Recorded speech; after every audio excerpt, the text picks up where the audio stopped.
I'm very excited to welcome Mr. Guanghua Wu to the Principals Podcast for Term 1 at the start of the 2024 school year. Mr. Wu is a very talented and highly respected mathematics teacher. And so Guang, welcome to the Principals Podcast. Thank you very much for having me, Mr. Robertson.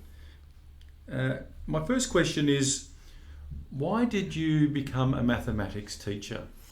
First of all, I loved math very much when I was young. Mathematics as a subject was highly valued in my upbringing, and it is still very highly valued in my culture. So I've always enjoyed learning and teaching math.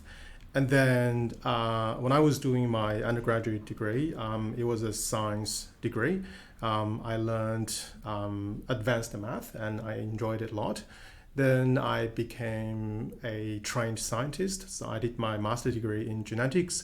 And in my research, we used a lot of mathematics to analyze genetic information. And there was a lot of statistics involved in that. I felt that my research was purposeful and meaningful. And the math I learned in my high school and university was relevant and purposeful. So I've had a lot of passion for math. Then I changed my career to become a teacher. So the very moment I went into the classroom, the shock I felt was that a lot of students, parents, and even teachers had a fixed mindset about mathematics. So some of them think that mathematics is only for those who are talented. So I'm really determined to change the mindset of students and parents. That makes me feel that teaching mathematics is a very purposeful and meaningful work for me. So Guang, what do you perceive to be the challenges of the modern day mathematics teacher? That's a very good question. There's a lot of challenges for teachers. But number one, as I said in the previous question, the first one is people's fixed mindset, particularly students' fixed mindset about mathematics learning. But and teachers need to change their mindset as well. So we don't really care too much about where the students at when you get them. You meet them where they're at, and you work hard to make sure that they make progress. So we need to develop a growth mindset in mathematics teaching and learning. The second thing is that so in countries like Australia, mathematics are not compulsory in their senior study. So that makes students' mathematics learning, particularly when they get to year 8 and 9, so not that purposeful. So they feel that when they get to year 10, so their mathematics learning journey may stop. So I hope that in the future, mathematics will become a compulsory subject in senior years, because we want our future citizens or numerate citizens. So that can be one of the challenges that mathematics teachers are facing these days. Another thing is the rapid development of science and technology. So if you look at the artificial intelligence and data science, so we kind of feel there is a mismatch between the math that we teach in the classroom in schools and also the mathematical skills that they require in the industry. So we always feel that is it still relevant what we're teaching these days? The last thing is that because students have access to all sorts of information and supports from parents or from institutes outside the school, so students have very varied ability in a classroom. So differentiation is another challenge for modern day maths teachers. So there is great debate, isn't there, worldwide by mathematicians, and we're no different here in Melbourne, Victoria. The debate around whether it's in the best interest for our students to be streamed in their mathematics or to have mixed ability classes and therefore really impressing the importance of differentiation. So I'm interested in your view on that.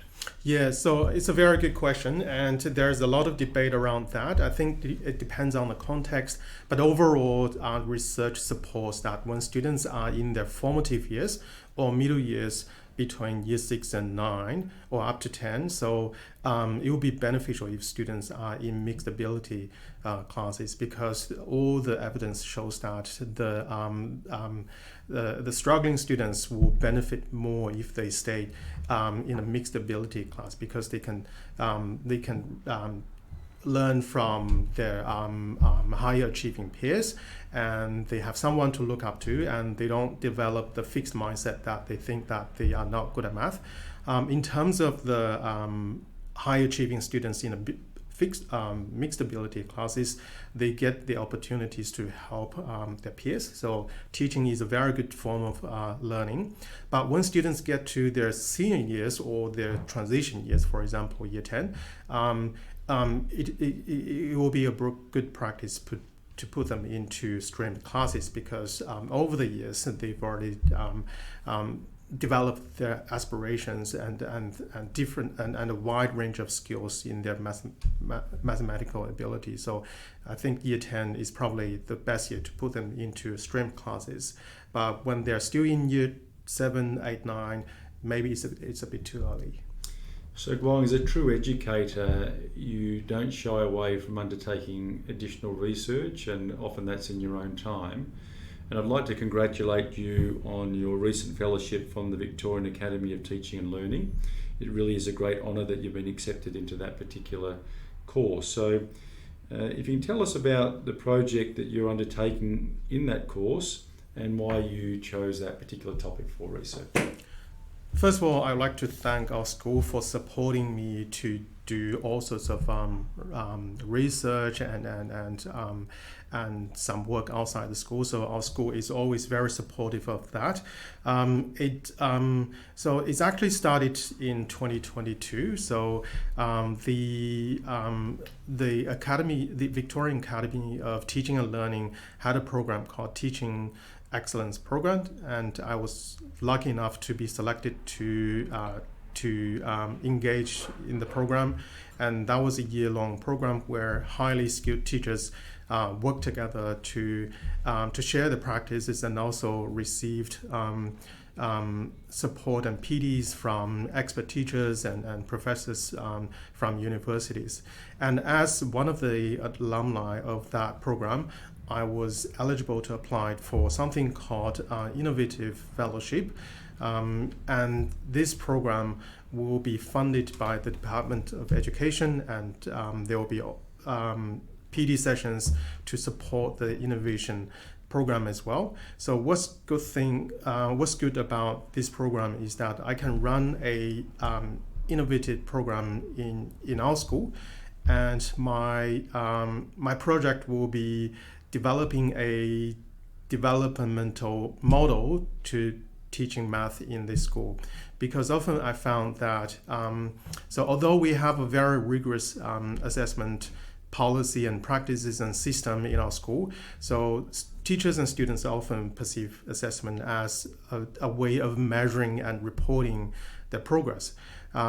Actually, assessment will play a more positive and bigger role if we use it as a way to gauge students' learning and setting goals. So in this project, I will be funded and supported by experts in this field to develop a different paradigm of looking at assessment. So basically, I want to share a quote in terms of this. So the quote is, "Don't tell me how bad or slow I am. Tell me how much I have progressed, why you think that is, what my next steps are, and how I might best approach those." So my project is basically sharing the learning progressions with students so that they can always see where the next steps are, and they can set their own goals and work towards the goals.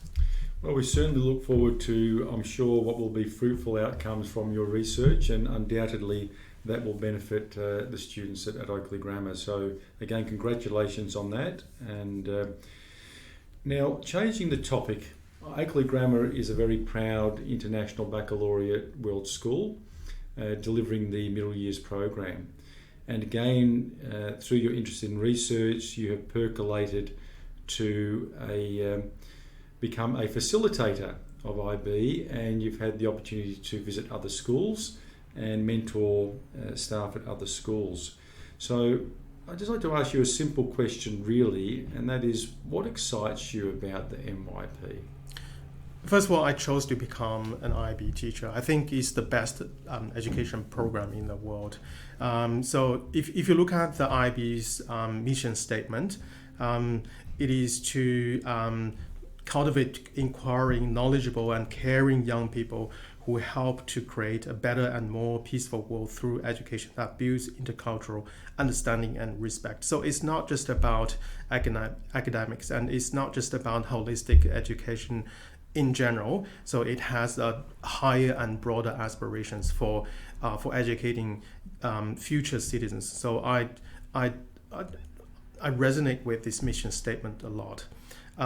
So for example, in math, so there are 4 learning objectives. So apart from knowing and understanding, we also have investigating patterns, communicating and applying mathematics in real life. So learning in the classroom of an IB school is always relevant and purposeful, and that purpose is always ultimately for a peaceful and better world. And I'm very lucky to be able to work in this school. I'm also lucky to get the opportunities to get to see what other IB schools run the program. Now, thank you, Guang. This is a standard question I ask in all of my podcasts, and particularly being a dedicated and passionate teacher at Oakley Grammar. We have a number of open days, and parents are coming into the school and considering which school will be the ideal school for their children. What would you say to prospective parents about why they should consider sending their children to Oakley Grammar? So this is what I'm going to say to a parent. So if you want your child to become an inquiring, knowledgeable and caring young person who would like to help to create a better and more peaceful world through education that builds intercultural understanding and respect, then come to Oakley Grammar. Great response, and very much aligned with the International Baccalaureate mission statement. So thank you for that. We're going to conclude the podcast now, Guang, and again, I think we are very blessed at our school to have such a highly dedicated and professional teacher who not only cares for the students under your care, but has that passion to undertake research so that they will even be better equipped for the future. But being a true mathematician, do you have any final words for our audience or advice to students in relation to studying mathematics? That will be the same information I shared with all my mathematics students. Number 1, as Mr. Robertson said, so every student is a mathematician at heart. In our classroom, we don't impose limits, but ignite individual potential, embracing each unique mathematical journey. So basically that means, so everyone is able to do math well. The only difference is that we all have our different learning trajectory. And also in mathematics, so as a student, we're not just mere readers, but adventurers, discovering and applying concepts that transform the world around them. And mathematics is not just about a bunch of formulas or calculation. It is a powerful tool that can use to decipher the world, to unpack the world, to understand the world. So don't be afraid of making mistakes. Actually, making mistakes is a good thing. So that's how you learn more about yourself, learn more about the world, and thus making mistakes is also opportunities to making progress. And just on a lighter note, is it true that mathematics teachers run a very tight household budget? At least not for me. Yeah, okay, yeah. so you're still enjoying all the spirit of life, and as you know from Oakley Grammar, we instill a zest for life in our whole community. Yes. Guang, thank you so much for your time today, and we look forward to your ongoing contribution to mathematics at our school. Thanks for having me.